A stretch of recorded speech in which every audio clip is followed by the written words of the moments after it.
Бұл жақта дағы мондай емен бар. Өтелі көп санда үстірөбіз биогумусты. Бысмылда.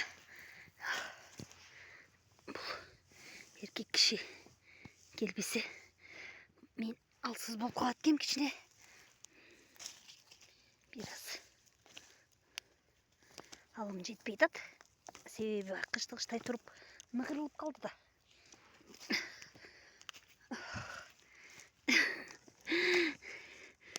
Рамма, қараңыздаршы. Емал алыстан жақшы көрінбей қалады екен. Мен созу әлі көрсетейін. Қараңыздаршы мына. Биогумус. Биогумус деп ұшын айтады. Бізге еме толтыра алауыз деп чалып атышады. Мұны азыр, мысалы, шуны еле үйдегі гүлге албарып салып қойсам. Қарағаттың түптеріне, бақтың түптеріне салып қойсақ, абдан соң жеміш береді. Бақтардың түптеріне еме бір килограмм, 2 килограммдан салынады болш керек, себебі бақ-бақта. Мысалы, мұндай оған алма бақтардың түптеріне. Гүлдерге, мысалы, шундайдан салса жақшы екен. Мен мұны оштон алдырттырғам. Оштон алдыртып, мына сөл жыландар. Бұл бағы арасында бірден екінші шығып қалған әле да. Негізі бұжырайды. Мұны ашқанда негізі бұжырау әле тұрчу анан.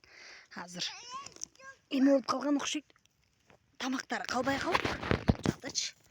Анан ары кіріп кетішкен ұқшайды да. Негізі ошо ентеді да. Тамақтары қалбай қалғаннан кіріп кетішетін. Қарасаңыздар, топырақтан башқача. Топырақтан башқача болады. Бұл ең биогумустың боғы да мына. Ой, той сөл жыланның боғы да. Мына көрдіңіз бе арасында боғы.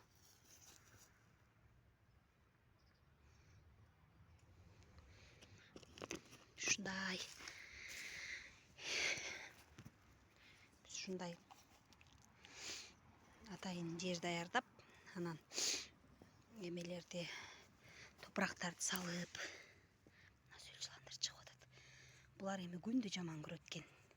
Ысықты күнді жаман көршөткен. Ошон үчүн көлөкөлөп, үстүлөрүн жаап, кейбирөө чүпөрөк жабат экен, кейбирөө кийиз, кейбирөө коробка, кейбирөө болсо салафан жабышат экен. Кейбирөөсү болсо чырпык жаап коюшат экен. Анан